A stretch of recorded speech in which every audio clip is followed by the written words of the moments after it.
My HOA, Karen tried her master key on my door last night. I couldn't believe the audacity. This woman thought she could just waltz into my house like she owned the place. But when my son confronted her, oh man, she freaked out completely. I'm talking full-on panic mode, stumbling backward, face white as a ghost. What happened in that moment changed everything for our family. And what we discovered about this woman afterward, it's going to shock you. Drop a comment if you've ever dealt with a crazy HOA, Karen. This story gets wild. Let me set the scene for you folks. I'm Michael Armstrong, recently retired IT director, finally enjoying the quiet life in Maplewood Estates. Beautiful community, manicured lawns, the kind of place where the biggest drama should be someone's mailbox being the wrong shade of beige. My daughter Laura got deployed overseas with the Army, 9 months in some godforsaken desert. So I'm taking care of my grandson, Ethan. Kid's 13, smarter than most adults I know. And honestly, having him around made retirement feel less like waiting to die and more like, well, like I still had purpose. My son Jake visits regularly, always in civilian clothes because of some department policy about off-duty uniforms. Normal family stuff. Nothing that should attract the attention of criminals. But apparently, normal doesn't exist when you live next to Linda Foster. Chloe was our HOA chair, having been for about 8 years at that point. A professional-look woman in her mid-50s always carried herself like she owned the place, which in a way, she did. Chairs wield ridiculous power in these communities. The woman could fine you $50 for having your trash can visible from the street on the wrong day. But here's the thing that should have been my first red flag. During our welcome to the neighborhood chat, she showed way too much interest in my home office setup.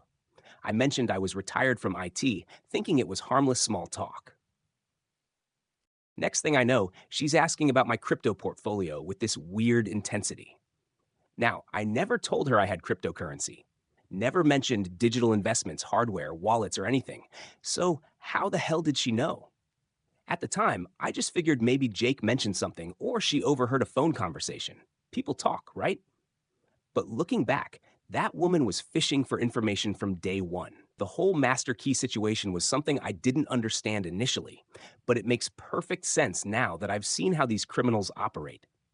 See, Maplewood Estates HOA legitimately manages contractor access for all maintenance, landscaping, and emergency repairs. Standard stuff for planned communities. As chair, Chloe coordinated all contractor visits, held the master key set for legitimate business purposes. Normal procedure would be issuing keys for specific jobs, then collecting them when work was completed. But what nobody knew was that Chloe had been making copies of every key before returning the originals. Years of accumulated access to every house in the neighborhood, all perfectly legal until she started using them for illegal purposes. A smart system for someone in systematic theft operations. Diabolical system for someone desperate enough to sell out her neighbors. The wellness checks started in week 2. Chloe would show up with some excuse about HOA maintenance schedules, but her eyes were always scanning my house. She'd ask questions like, "Do you feel safe leaving Ethan alone when you run errands?" And "Have you considered upgrading your security system?" Innocent enough questions, except for the way she said them. Like she was taking notes, like she was cataloging our vulnerabilities. Ethan noticed it too. Kids have sharp eyes, probably sharper than mine these days. He started making jokes about the crazy HOA lady who asks too many questions. We laughed about it then. I wish I'd paid more attention to his instincts. Sometimes kids see things adults miss because they haven't learned to dismiss their gut feelings yet. That's a lesson I learned the hard way. By week 3, things got weird, really weird. Ethan came to me one morning confused and a little spooked. "Grandpa," he said, "why does my laptop move when we're out?" At first, I thought he was imagining things. 13-year-old boys aren't exactly known for keeping their rooms organized. But then I started noticing it too. Coffee mug on the wrong coaster, papers shuffled on my desk, small things, insignificant things, things that meant someone had been in our house. The timing was what really got me. These little changes only happened during the announced HOA maintenance windows that Chloe posted in the community newsletter. Convenient, right? Too convenient. I'm an IT guy. Well, I was an IT guy. And pattern recognition is literally how I made my living for 40 years. This wasn't random. This was systematic. That's when I talked to Emma Collins. Emma lived 3 houses down, a single mom, former military spouse herself, tough lady who understood what deployment families went through. When I mentioned the weird wellness checks and Chloe's intense questions, Emma's face went dark. Wesley, she said, Chloe did a wellness check on me last month, said she was concerned about single parents in the community. The next day, my laptop disappeared, filed a police report, but what proof did I have? My blood went cold. This wasn't a coincidence. This wasn't even a simple burglary. Someone was using legitimate HOA access to systematically target families, and Linda Foster was either involved or criminally negligent about contractor oversight. Emma's military background made her security conscious in ways most civilians aren't. If she thought something was wrong, something was definitely wrong. I spent that afternoon setting up my first security camera. A basic Ring doorbell, nothing fancy to start. Jake helped me choose the model when he came by for dinner, though he kept it casual. Didn't want to worry Ethan. And honestly, part of me still hoped I was being paranoid. Maybe I was just a bored retiree looking for drama where none existed. But that hope died when I reviewed the first week of footage. There it was, clear as day. A stranger with keys, professional tools, entering our property during announced landscaping maintenance. This guy moved like he belonged there, knew exactly where to go, and spent minimal time visible, professional, organized, terrifying. Ethan analyzed the footage like some kind of junior detective, pointing out details I'd missed. Grandpa, look at this. He went straight to specific windows, checked specific locks. This isn't random exploration. He's been here before. Smart kid, too smart for his own good sometimes. The gambling hints were subtle at first, but became obvious once I knew what to look for. Chloe would mention financial planning meetings that happened at weird hours, talk about investment opportunities with suspicious enthusiasm, and make phone calls in her driveway late at night. Rivers Casino was 25 minutes away, and her car started showing up there with increasing frequency, according to neighbors who worked there. I should have connected the dots sooner, but who expects their HOA chair to be funding criminal operations through gambling addiction? The woman presented herself as the picture of suburban respectability, all while drowning in debt and looking for increasingly desperate solutions. That's what makes gambling addiction so dangerous. It turns normal people into criminals through incremental compromises that seem reasonable until suddenly you're selling out your neighbors to loan sharks. The final straw came when I checked my home office safe. I'm paranoid about digital security. It comes with the IT territory, so I kept my crypto hardware wallets in a fireproof safe, a combination known only to me. Or so I thought. When I opened it that evening, the primary hardware wallet was gone. Not the backup drives, not the cash, not even the expensive equipment sitting right next to it. Just the one device that contained access to $50,000 in cryptocurrency. Whoever took it knew exactly what they were looking for and exactly where to find it. But here's the thing that still gives me chills. Only 3 people knew I had crypto stored in that safe. Me, Jake, and somehow Linda Foster, because she'd mentioned my nice crypto portfolio during that first conversation. Remember the conversation where I never told her about any investments? Ethan found Wesley's crypto wallet hardware missing from the home office safe, and Chloe was the only person who knew the exact location. How did she get the safe combination? The next morning, I did what any former IT director would do when facing systematic security breaches. I built a comprehensive case file, cross-referenced timestamps from the Ring camera with HOA maintenance schedules, mapped out patterns, and treated this like the corporate investigation it had become. And folks, let me tell you, the patterns were absolutely terrifying. 4 half-ounces were hit in just 2 months during legitimate contractor access windows that Chloe had announced in advance through official HOA communications. This wasn't an opportunistic crime. This was a coordinated operation using insider information and professional execution. The more I analyzed the data, the more obvious it became that we were dealing with people who understood security systems, timing patterns, and neighborhood vulnerabilities better than most law enforcement agencies. Emma's contribution to our investigation changed everything we thought we understood about the scope of this operation. Her military-grade security system had captured footage that made my basic Ring camera look like a children's toy. Professional equipment, multiple angles, motion tracking, the works. Former military spouses don't mess around when it comes to protecting their families. "Wesley, you need to see this," she said, pulling up footage from 3 different houses over the past month. Same crew, same professional equipment, same systematic approach to bypassing security measures. These weren't random burglars stumbling around looking for easy targets.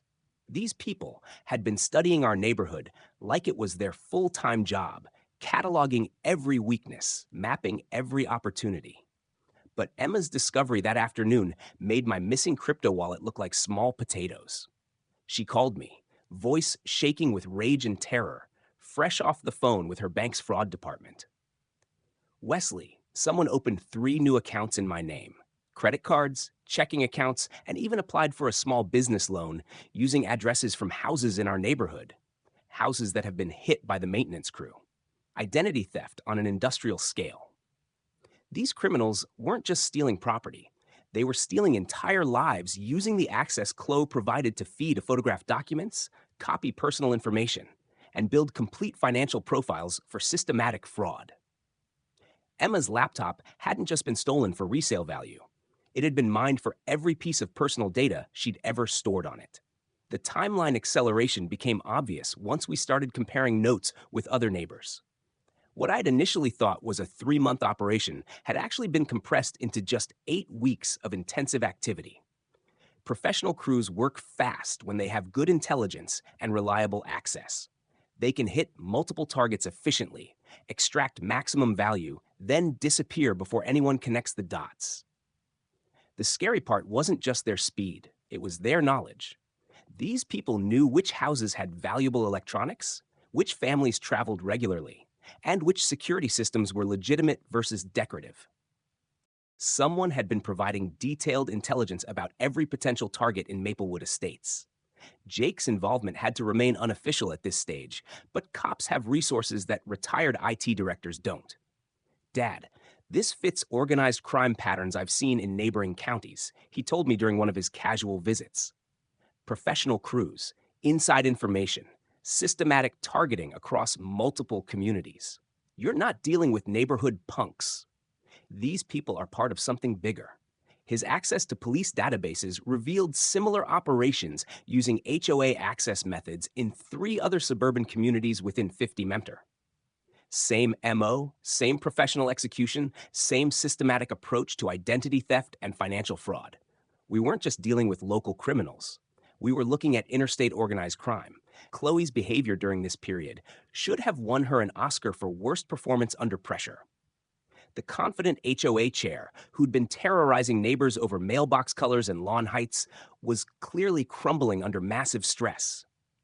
Late-night phone calls she'd taken her driveway, chain-smoking cigarettes like her life depended on it, hands visibly shaking during community meetings. I caught fragments of those conversations when walking past her house. "I'm getting the money. Just give me more time. The tech guy's place is worth 50 grand. I swear. Please don't hurt my family." The desperation in her voice was palpable, terrifying, and completely at odds with her public persona as a community leader. The loan shark connection became obvious when Tony Castellano's intimidation tactics escalated beyond phone calls. Black SUV parked outside Chloe's house at all hours. Strangers walking slowly past her property. Professional surveillance that made our amateur efforts look pathetic. One evening, I watched through Emma's telephoto lens as a man built like a professional wrestler had what appeared to be a very calm, very terrifying conversation with Chloe on her front porch. 10% weekly, Chloe, you signed the contract. His voice carried clearly across the quiet street. My patience has limits. Mac handles collections when I'm disappointed. The threat was delivered with the kind of professional calm that's more frightening than screaming rage. This was Big Eddie's operation, and Chloe was just another debtor who'd gotten in over her head. The personal targeting of my family became clear when Ethan brought me intelligence that made my blood run cold. Kid had been tracking social media posts, neighborhood communications. even delivery schedules. Anything that might reveal how criminals were gathering information about potential targets. Grandpa, they know way too much about our routines, he said, showing me compiled evidence on his laptop. When you grocery shop, when I have soccer practice, when Jake visits, even when mom calls from overseas, someone's been watching us for weeks, cataloging everything we do. Professional surveillance by people who understood that successful heists require comprehensive intelligence gathering. We weren't random victims. We were carefully selected targets whose routines had been studied, weaknesses identified, and an extraction plan developed. Emma discovers her identity has been used to open 3 new bank accounts she never created, all with addresses matching houses that were recently maintained by HOA contractors. Who has enough personal information to steal identities so systematically? Tuesday afternoon started normal enough. Ethan should have been home from school by 3:30, the usual routine we'd followed for months without incident. 4 came and went with no sign of my grandson. 4:30 brought that sick feeling in my stomach that every parent or grandparent recognizes something's wrong. 5 had me pacing the house like a caged animal, calling his cell phone every 10 minutes, getting voicemail every single time. By 5:15, I was ready to call Jake and mobilize half the police department when my phone buzzed with a text from an unknown number. Grandfather should mind his own business. Some families need to learn when to stop asking questions. My hands were shaking so bad, I could barely hold the phone steady enough to read it twice. Jake's response to that threatening message was swift and professional, but I could hear the cold fury underneath his cop voice. Dad, I'm calling this officially. This just became a kidnapping investigation, and department resources are now fully committed to finding Ethan and identifying whoever sent that threat. Within 30 minutes, the Maplewood Police Department had patrol units canvassing the neighborhood, detectives interviewing Ethan's classmates, and federal agencies being notified about potential interstate criminal activity. The efficiency was impressive and terrifying. Impressive because it showed how seriously law enforcement takes threats against children. Terrifying because it confirmed that my worst fears about organized criminal involvement were probably correct. Professional criminals don't threaten kids unless they're desperate or completely confident in their ability to avoid consequences. Emma organized civilian search efforts with military precision, coordinating neighbors into systematic grid patterns, assigning specific areas and timeframes, and maintaining communication protocols that would make generals proud. Former military spouses understand crisis management in ways that civilian families never learn. They stay calm under pressure, think strategically about resource allocation, and execute plans without wasting time on panic or blame. Wesley will find him, she told me with absolute conviction. Ethan's smart. He knows the neighborhood, and he's got good instincts. If he's hiding, he picks somewhere safe. If someone took him, they left evidence. Either way, we'll get him back. Her confidence was infectious and probably the only thing keeping me from completely losing my mind. The call came at 7:15, just as the sun was setting, and my imagination was conjuring increasingly horrific scenarios. Ethan's voice, scared, but trying to sound brave. Grandpa, I'm okay. I'm at the public library on Maple Street. I heard them talking about Big Eddie and collections, and I got scared and hid. I've been researching Chloe's financial records on the public computers here. You need to see what I found. Relief flooded through me so fast I nearly collapsed right there in my kitchen. My grandson was safe, had been productive during his disappearance, and had apparently gathered intelligence that might break this case wide open. The kid's instincts had been perfect. When professional criminals start making threats, smart people find secure locations and start gathering evidence. Ethan's library adventure revealed investigative skills that impressed even Jake's detective colleagues. Using public computers to avoid leaving digital traces on our home network, he accessed county records, property databases, and financial disclosure documents that painted a comprehensive picture of Chloe's financial desperation. Grandpa, her house has been refinanced 3 times this year, he explained, showing me printed documents. She's borrowed against everything she owns, maxed out credit lines, and even took cash advances on store credit cards. This woman is drowning in debt and running out of legal options to stay afloat. The timeline matched perfectly with the escalation of criminal activity in our neighborhood. Desperate people make increasingly dangerous choices when their backs are against the wall. But Ethan's evasion tactics during his library hiding had revealed something even more disturbing about the scope of the threat we were facing. Max Stone and his crew had spent hours systematically searching the neighborhood for a 13-year-old boy, driving slowly through streets, checking parks and playgrounds, even questioning other kids about Ethan's possible whereabouts. Professional kidnappers don't give up easily when they're trying to send a message to interfering families. Ethan had managed to avoid them by using the library's back exit when they checked the front entrance, staying mobile between floors, even hiding in bathroom stalls when suspicious vehicles cruised the parking lot. Smart kid with good survival instincts, but the fact that he'd needed those skills at age 13 was absolutely infuriating. Chloe's desperation had reached critical mass by Saturday evening, with Big Eddie's final deadline approaching and no viable solutions remaining. The gambling debt that started as $5,000 6 months ago had metastasized through missed payments and compound interest into $13,000 plus collection fees, money that a retired HOA chair simply couldn't access through legitimate means. Max Stone and his crew were positioned for their biggest score yet, with my cryptocurrency and equipment representing enough value to clear Chloe's debt and generate profit for Eddie's operation. All she had to do was provide access, maintain lookout services during the heist, and live with the knowledge that she'd betrayed neighbors who'd trusted her with community leadership. Simple transaction for everyone except the victims whose lives would be destroyed. Saturday night arrived with an atmosphere of impending confrontation that had the entire neighborhood on edge. Ethan was safely home, but visibly shaken by his afternoon adventure. I was angry enough to bite through steel rebar, and somewhere in the shadows, professional criminals were finalizing plans to rob us blind while we slept. Chloe had been calling and texting all day, trying to arrange some kind of private meeting, claiming she needed to clear the air about misunderstandings and discuss community safety concerns. Right. The only misunderstanding was her thinking she could threaten my family without facing consequences.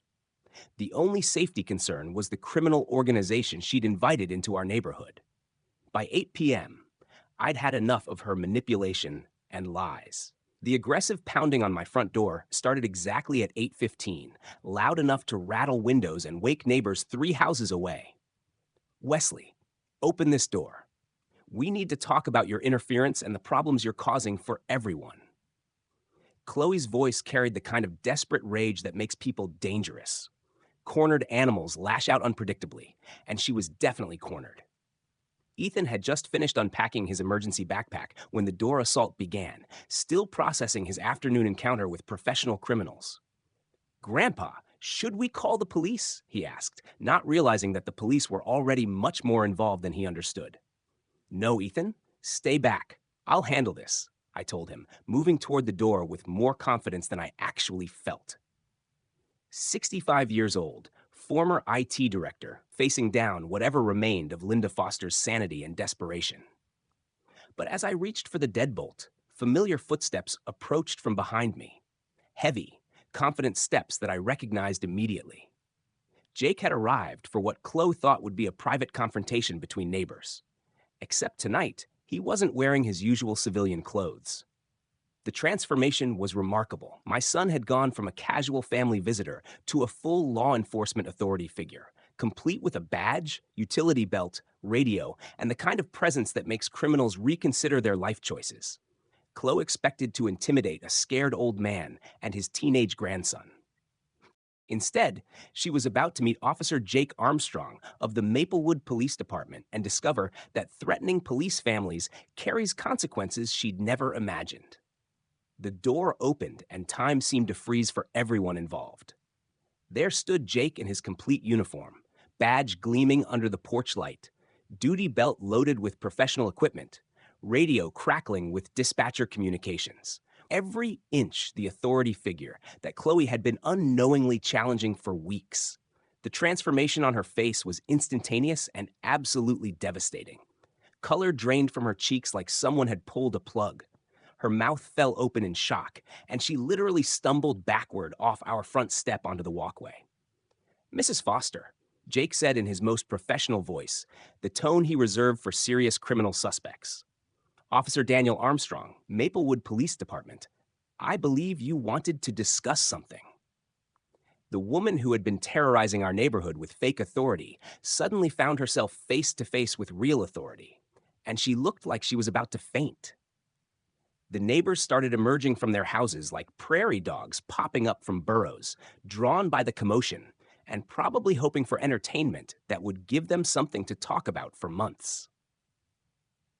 Mrs. Miller from across the street had her cell phone out recording everything for posterity and probably social media. The teenager next door was openly staring from his bedroom window, probably posting live updates to his friends. Even Emma appeared on her front porch, arms crossed, watching Chloe's world collapse in real time with the satisfied expression of someone finally seeing justice served. The audience made Chloe's humiliation complete. Not only was she busted by law enforcement, but the entire community was witnessing her exposure as a fraud and criminal collaborator. "I didn't know you were a police officer," Chloe stammered, trying desperately to recover some dignity from the situation. "This is just a neighbor dispute, community issues, HOA business that got blown out of proportion." The excuses sounded pathetic even to her, but she kept talking, probably hoping that words could somehow undo the reality of facing a criminal investigation. Jake's expression never changed. Professional, calm, absolutely terrifying to someone with Chloe's secrets. "We'll be investigating recent break-ins thoroughly, Mrs. Foster. I suggest you think carefully about anything you might want to tell us voluntarily before we discover it through other means." The threat was clear, professional, and carried the weight of someone who had seen enough criminal investigations to know how they typically end. But Jake wasn't finished with revelations that would destroy whatever remained of Chloe's composure. While she stood there looking like a deer caught in headlights, my son was running her information through police databases via his mobile terminal. What he discovered changed everything we thought we knew about our neighborhood HOA chair. "Mrs. Foster," Jake said, his voice taking on an even harder edge. "Or should I say Mrs. Johnson from Nevada, perhaps Miss Santos from Arizona? Because according to our system, you've been using 5 different identities across 3 states over the past decade. 5 separate identities, 5 different lives, each probably running from different problems, different debts, different consequences." Who was Linda Foster really? What had she been running from for years that was so terrible she needed to keep changing her name and starting over? Jake runs Chloe's fingerprints through the system and discovers she has 5 different identities across 3 states. But which one is real? And what has she been running from all these years? When you saw that uniform reveal moment, did you get chills like I did? Tell me in the comments what you would have said to Chloe right then. The revelation about Chloe's 5 different identities sent shockwaves through our investigation, but it also accelerated everything into official police channels at lightning speed. Jake filed comprehensive reports that night, bringing federal agencies into the loop while maintaining strict evidence protocols that would hold up in court. No more amateur neighborhood surveillance. This was interstate organized crime with implications that stretched far beyond Maplewood Estates. The woman we'd known as Linda Foster was actually Melissa Johnson from Nevada, fleeing gambling debts.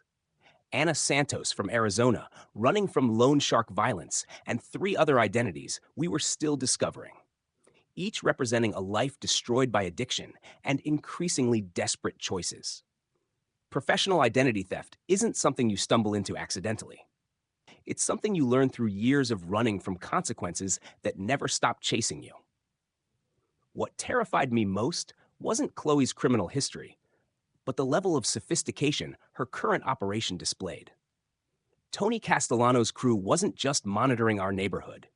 They'd been conducting comprehensive surveillance of law enforcement response patterns, studying police radio frequencies, tracking emergency service protocols across the entire county. Professional criminals don't take chances with police officers, even when they don't initially know they're targeting one. They watch everyone, catalog everything, and prepare for contingencies that normal people never consider. Max Stone and his crew had probably been observing Jake's patrol schedule for weeks, noting which routes he took home, where he parked his personal vehicle, and even which coffee shops he frequented during breaks. The thought that my son had been under professional surveillance without any of us realizing it was absolutely chilling. But the most disturbing discovery came when Jake's colleagues analyzed the crew's technical capabilities. These people weren't just thieves with good information. They had sophisticated equipment for monitoring police communications, tracking law enforcement response times, and even intercepting cellular communications in real time. Dad, these guys have military-grade signal intelligence gear, Jake explained during one of our increasingly frequent strategy sessions. Someone in their organization has serious technical training, probably former military or law enforcement themselves. They're not just avoiding cops, they're actively monitoring cop movements and communications. The implications were staggering. Every conversation we'd had about security measures, every plan we'd discussed for protecting Ethan, every tactical decision we'd made, all potentially compromised by people who understood surveillance better than most government agencies. The cryptocurrency intelligence gathering had been thorough enough to impress even federal investigators.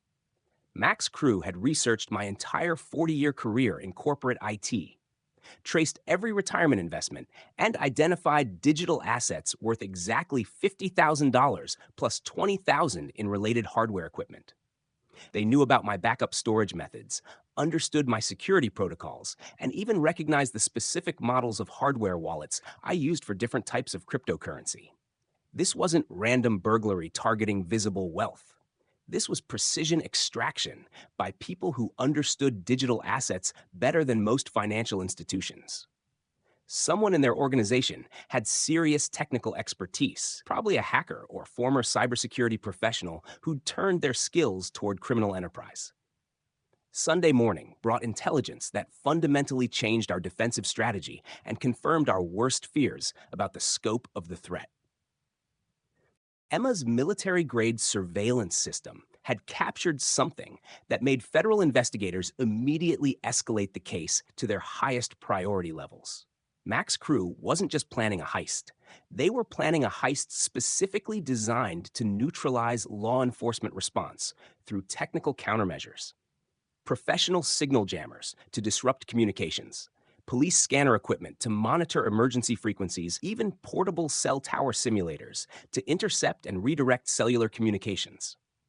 These people intended to create a communication dead zone around our house during the robbery, ensuring that calls for help would never reach emergency services.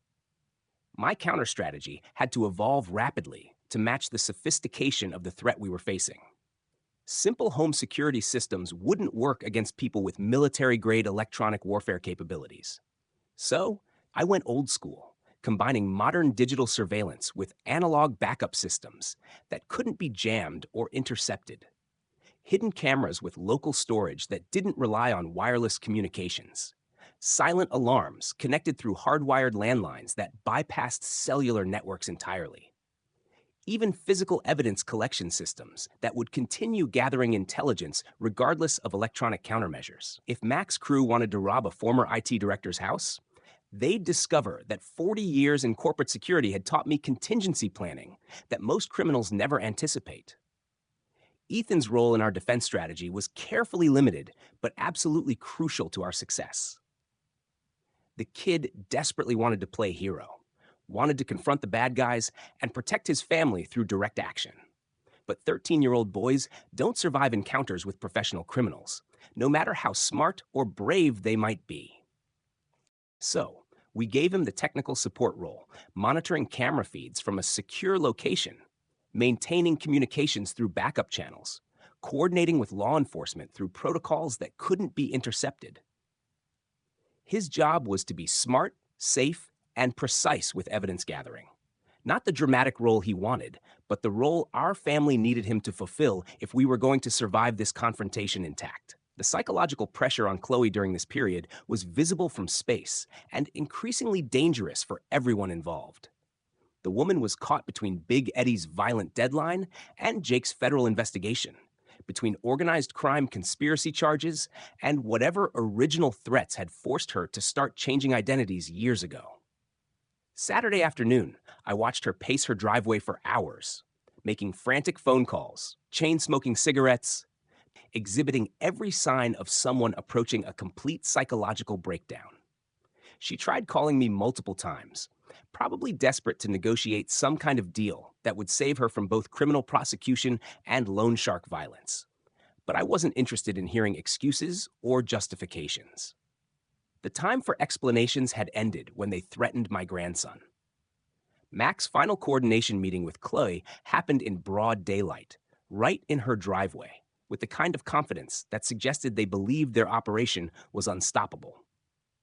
Through Emma's telephoto surveillance lens, we watched him deliver final instructions, saw her nod with the defeated resignation of someone who had lost all hope of escape.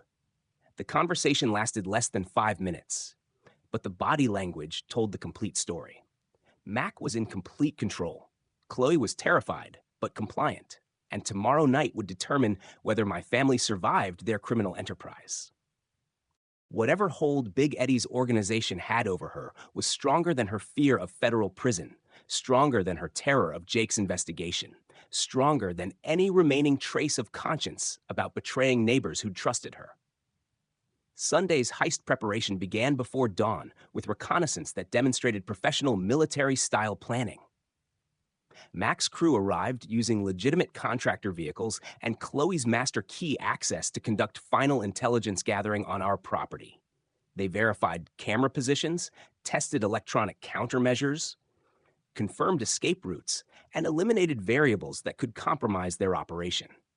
These weren't street-level thieves hoping for lucky breaks. They were experienced professionals with systematic approaches to criminal enterprise, but they'd made one critical assumption error in their planning process. They assumed that a 65-year-old retired IT director and his teenage grandson would be soft targets who'd panic under pressure. They had no idea that some families fight back harder when cornered. And that corporate security experience translates surprisingly well to defending against organized crime. The evening hours brought final preparations that felt like getting ready for war.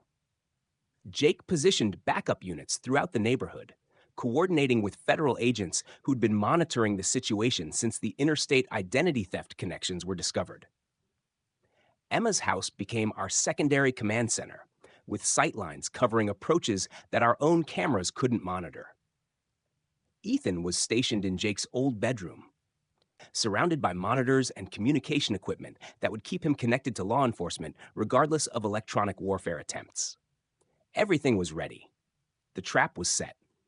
The only question remaining was whether Mac's crew would walk into it or whether they'd detect our preparations and either abort the operation or escalate to violence that none of us were prepared to handle. By Sunday evening, the atmosphere in our house felt like the calm before a hurricane. Ethan was scared but focused, understanding that his role was crucial to gathering evidence that would put these criminals away permanently. I was angry and determined, ready to protect my family through whatever means necessary. Jake was coordinating law enforcement response while maintaining the professional distance required for legal prosecution.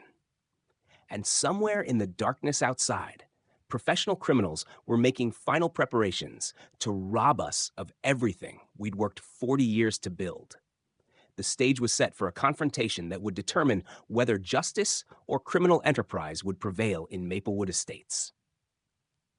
Wesley discovers Mac's crew has been monitoring police radio frequencies and knows exactly when Jake's shift ends, which routes he takes home, and where he parks his personal car. They have been watching the watcher, but for how long? Sunday night arrived with the kind of electric tension that makes your skin crawl and your nerves sing with anticipation. 11:30 p.m. brought the sound every homeowner dreads. The subtle click of professional lock manipulation, followed by the almost inaudible whisper of our rear door opening. Mac Stone led his crew with military precision that would have impressed generals, moving through our house like they'd rehearsed the layout for weeks. 3 specialists with state-of-the-art equipment, signal jammers powerful enough to create communication dead zones, and extraction tools designed specifically for cryptocurrency theft. They bypassed our basic security systems exactly as predicted, located target areas with GPS level accuracy, and worked with the calm confidence of people who'd executed dozens of similar operations without ever facing serious consequences. The professionalism was both impressive and terrifying. These weren't desperate amateurs stumbling through random break ins. These were career criminals with systematic approaches to wealth extraction and law enforcement evasion.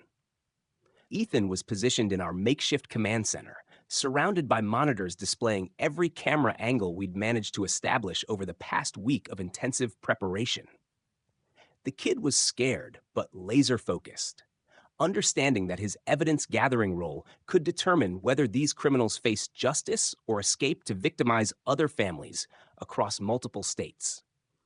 Grandpa, they're using some kind of electronic jamming device that's blocking cell signals, he whispered into his headset. Maintaining communication through hardwired landlines that couldn't be intercepted or disrupted. Mac's heading straight for your office with professional lockpicking tools, and 2 crew members are splitting toward the basement and garage with equipment I don't recognize. They know our house layout better than most delivery drivers who've been here for years. Of course they did.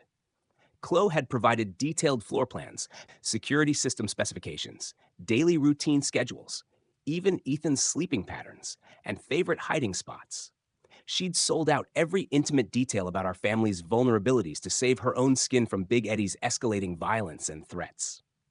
Jake was coordinating external operations from a concealed position that allowed comprehensive surveillance of all potential escape routes while maintaining encrypted radio contact with backup units strategically positioned throughout the neighborhood. Professional police work executed with federal agency precision, not family vengeance driven by emotional responses, though I could detect carefully controlled fury in his voice every time he spoke into his radio communications. Suspects are inside a residential structure.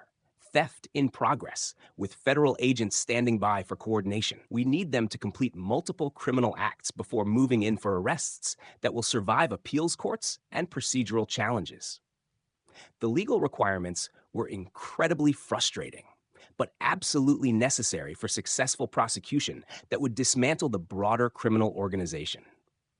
We needed them caught red-handed with stolen property, recorded confessions that would implicate Big Eddie's entire operation, evidence chains that would survive defense attorney challenges and judicial technicalities. Justice through proper legal channels, not vigilante satisfaction that would allow dangerous criminals to escape on procedural grounds. The confrontation happened sooner than anyone had anticipated or planned. When Mac discovered Ethan's sophisticated monitoring equipment and realized the house was still occupied by people who weren't cowering in terror as expected.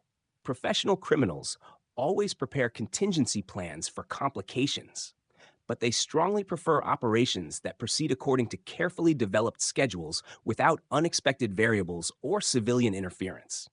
Sir, we really don't want any trouble with civilians tonight, Mac said, maintaining professional calm and reasonable tone, even while committing multiple federal felonies simultaneously. Just let us complete our work efficiently and systematically, and absolutely nobody needs to get hurt during this process. I'll give the man credit for composure under pressure. He was remarkably collected during criminal activity, prepared for civilian resistance. Exactly what you'd expect from someone who had been running sophisticated criminal operations for years across multiple jurisdictions. But he'd made one fundamental miscalculation about the specific family he was targeting tonight. Here's how this situation actually works, I told him, genuinely surprised by how steady my voice sounded despite the massive adrenaline surges coursing through my system. You're going to explain something important before you take another single step in my house. Why specifically target my family? Why threaten my 13-year-old grandson? What made you people think that threatening an innocent child was an acceptable business strategy for professional criminals? Mac's carefully maintained professional mask slipped for just a moment, revealing something completely unexpected underneath the criminal indifference. Not just organizational loyalty or financial motivation, but genuine personal fear of his own criminal organization and its leadership. You honestly don't understand the actual situation here, old man. We work for people who absolutely don't accept failure, excesses, or operational complications. Your cryptocurrency assets were supposed to clear a very significant organizational debt. Now, we're all in much deeper trouble than you can possibly imagine or comprehend. That's when I realized, with growing horror, that Chloe wasn't the only person trapped in Big Eddie's expanding web of financial control and criminal coercion. The systematic breakdown of Mac's professional composure under interrogation pressure revealed intelligence information that federal investigators had been desperately seeking for months through conventional channels. This wasn't just localized neighborhood theft or even regional criminal activity. It was systematic financial warfare conducted across 3 states simultaneously, specifically targeting elderly retirees with substantial digital assets, using HOA leadership positions as entry points for comprehensive criminal operations with sophisticated planning and execution.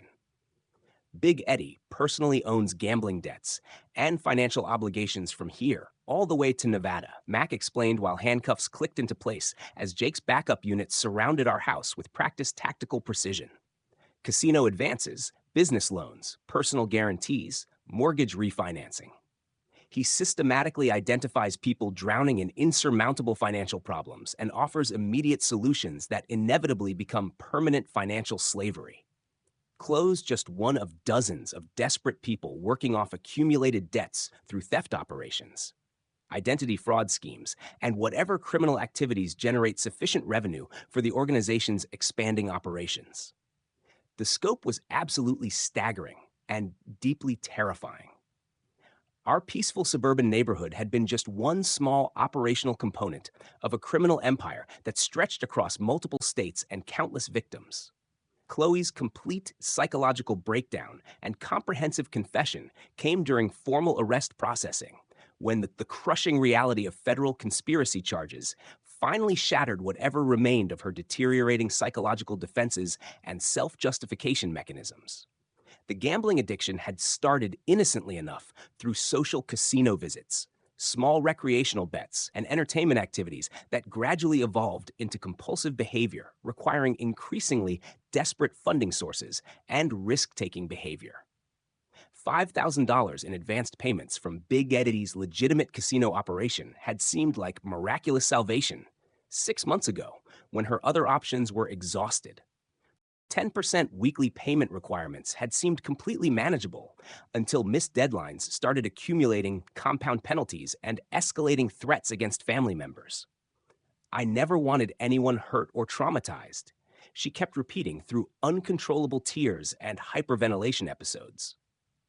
It was supposed to be simple and clean, targeting empty houses during family vacations, processing insurance claims, and completely victimless financial crimes that wouldn't destroy anyone's life. Victimless crimes. That particular phrase would haunt my conscience for years afterward, thinking about Emma's destroyed credit rating and Ethan's psychological trauma from criminal threats. But the most shocking and disturbing revelation about Big Eddie's extensive criminal organization came from a completely unexpected source during routine processing procedures.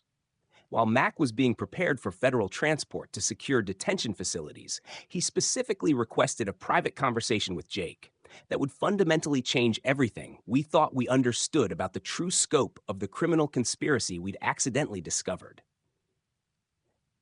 Officer Armstrong, your family has stumbled into something much bigger and more dangerous than simple neighborhood theft operations, Mac said, his voice carrying the kind of existential fear that makes hardened career criminals voluntarily cooperate with law enforcement agencies. Big Eddie's criminal organization includes corrupted people inside police departments, federal agencies, judicial systems, and even state government positions. The surveillance of your family started long before the cryptocurrency targeting began. You've all been systematically monitored since before your father first moved to Maplewood Estates. The implications hit Jake like a devastating physical blow. Our entire situation might have been carefully orchestrated from the very beginning through criminal infiltration of legitimate institutions. The whispered conversation between Mac and Jake lasted less than 30 seconds of hushed, urgent communication, but it completely transformed my son's facial expression from professional satisfaction to genuine existential terror. 20 years of police experience, countless dangerous situations, direct exposure to every conceivable type of criminal organization. But whatever specific information Mac revealed shook Jake to his absolute core in ways I'd never witnessed before. "Dad, we need to move the entire family to secure federal locations immediately," Jake told me, his voice carrying desperate urgency I'd never heard in 2 decades of knowing him as a professional law enforcement officer. Mac just provided critical information about Big Eddie's organization that fundamentally changed everything we thought we knew. This criminal operation has institutional connections we never suspected, geographic reach we never imagined, and financial resources that make our current security measures completely inadequate for family protection. What could possibly be so threatening that it would scare a veteran police officer into recommending immediate emergency family relocation to federal protection facilities? The immediate aftermath brought simultaneous feelings of victory and escalating terror that seemed completely contradictory. Mac's entire crew was arrested with overwhelming physical evidence. The systematic theft operation was completely exposed, with federal prosecutors already salivating over potential RICO charges. And Chloe's comprehensive confession provided detailed information that would systematically dismantle criminal networks across 3 states for years to come. But Mac's specific warning to Jake suggested with growing certainty that our family's troubles were just beginning, rather than ending with these arrests.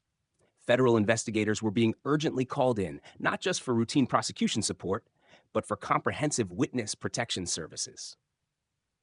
Safe houses were being hastily arranged, not just as reasonable precautionary measures, but as immediate operational necessities for family survival.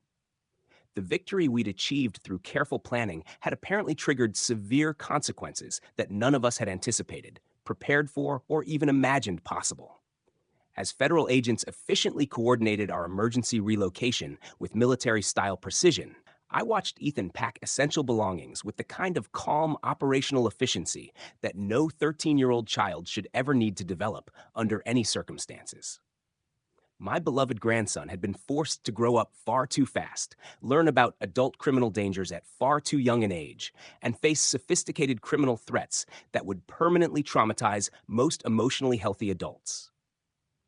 But he was handling the intense psychological pressure with remarkable emotional maturity, clearly understanding that our family's immediate survival depended on following federal law enforcement protocols, exactly without deviation or argument.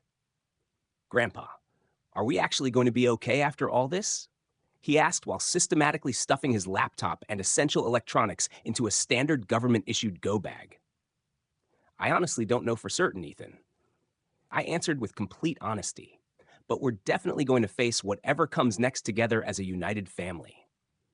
During Mac's arrest, he whispers something to Jake that makes the officer's face go completely white. Later, Jake tells Wesley they need to move the family to a safe house immediately, but he won't explain why. What did Mac reveal about their operation?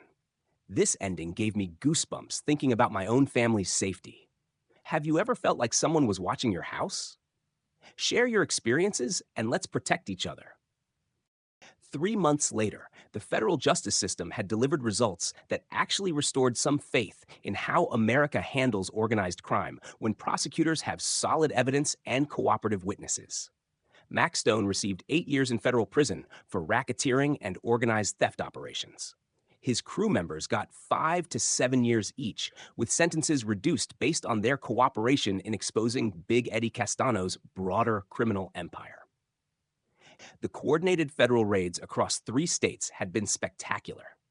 23 arrests, $4 million in seized criminal assets, dozens of victims finally getting restitution and closure.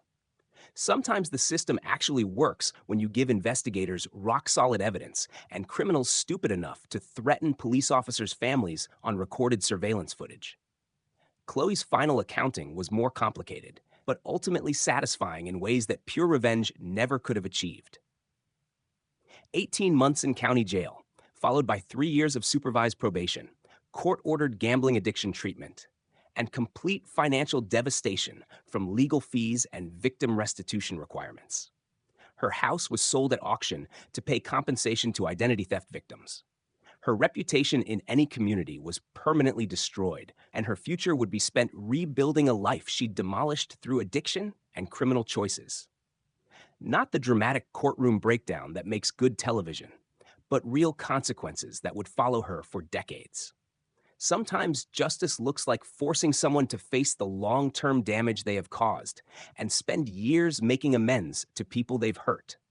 The transformation of Maplewood Estates, HOA, became a case study for community organizations nationwide, proving that transparent leadership and professional oversight can prevent criminal infiltration of suburban governance. Rachel Collins emerged as the natural choice for community organizing, coordinating victim support services, while leading comprehensive reforms that eliminated the vulnerabilities Chloe had exploited.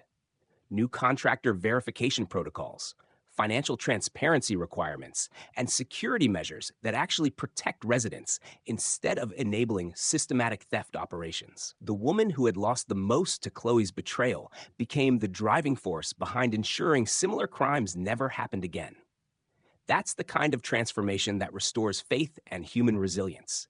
Victims becoming advocates, personal pain becoming community protection. Ethan's recognition from law enforcement agencies was gratifying, but more importantly, marked his genuine maturation from the experience of confronting real evil and surviving through intelligence rather than bravado. The Maplewood Police Department presented him with a Civilian Assistance Commendation for evidence gathering that led to federal convictions.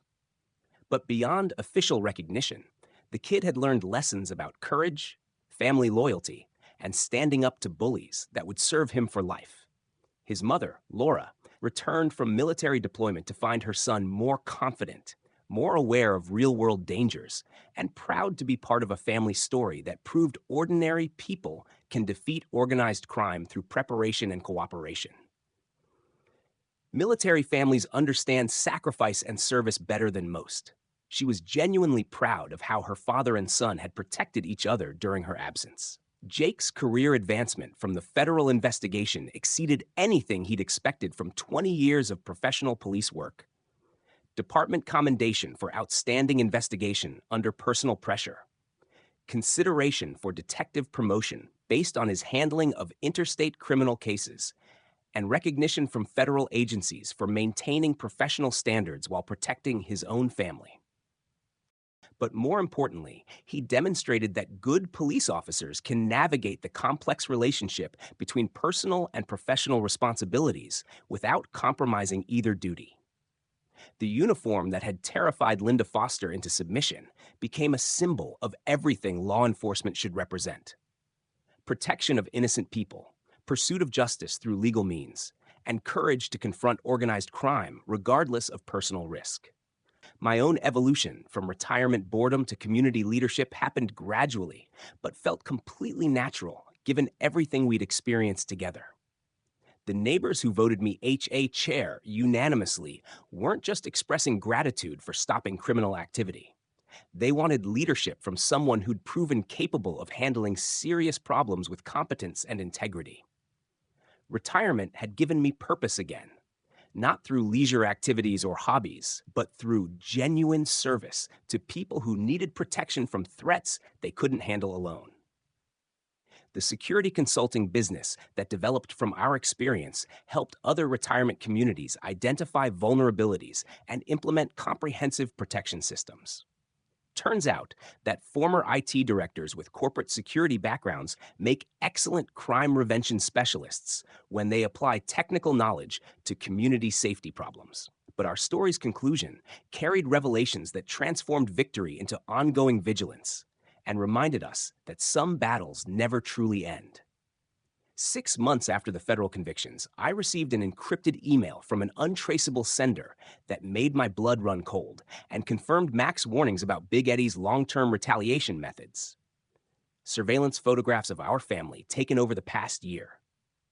Images that could only have been captured from inside our house, from angles that no external monitoring could achieve. Ethan is doing homework at the kitchen table. Jake visits in civilian clothes during family dinners. Even photographs of me sleeping in my own bedroom, completely unaware that strangers were documenting my most private moments. The message accompanying these violations was simple and absolutely terrifying. Chloe was just the beginning. We know where Laura is deployed. Some debts transferred to family members who interfere with business operations. The final revelation shattered any illusion that our victory had ended the threat to our family's safety. Mac's whispered warning to Jake hadn't been about immediate violent retaliation. It had been about a surveillance network that predated Chloe's involvement by years, a criminal organization that had been using HOA positions across multiple states to gather intelligence on potential targets for long-term exploitation. Our family had been under comprehensive observation for over a year, not just by Chloe's theft operation, but by a larger conspiracy that identified us as valuable assets for reasons we still didn't completely understand. Federal investigators reopened their cases and expanded investigations into dozens of other communities. But the psychological damage was permanent. The safe house that Jake had arranged wasn't temporary emergency protection. It was the beginning of a new reality where our family would never again enjoy the simple security of normal civilian life. As I complete this account of our confrontation with organized crime, Ethan is attending a secure boarding school under an assumed identity. Laura's military deployment has been extended indefinitely for her protection. And Jake carries security protocols that he's not authorized to discuss with family members. The house in Maplewood Estates sits empty and monitored, too dangerous for family occupation, but too valuable as ongoing evidence to abandon completely. Sometimes justice comes with price tags that exceed anything you expected to pay when you decided to fight back against criminal intimidation. But would I make the same choices again, knowing what I know now about the long-term consequences? Absolutely, without hesitation. Because some principles are worth defending regardless of personal cost. Some families deserve protection, even when it requires permanent lifestyle changes. And some battles choose whether you feel ready for confrontation or not. Wesley receives an encrypted email from an unknown sender with surveillance photos of his family taken over the past year. Photos that could only have been taken from inside their house. The message reads, "Chloe was just the beginning. We know where Laura is deployed." Who else has been watching them? And how deep does this conspiracy really go? That's the end of this incredible true story here on Anti-HOA Association. Sometimes the people we trust most are hiding the darkest secrets. If this story gives you chills thinking about your own neighborhood safety, smash that like button to help us share these real experiences with more people. Thanks for joining us today, and we'll see you in the next video where we uncover more shocking truths that happen in everyday communities just like yours.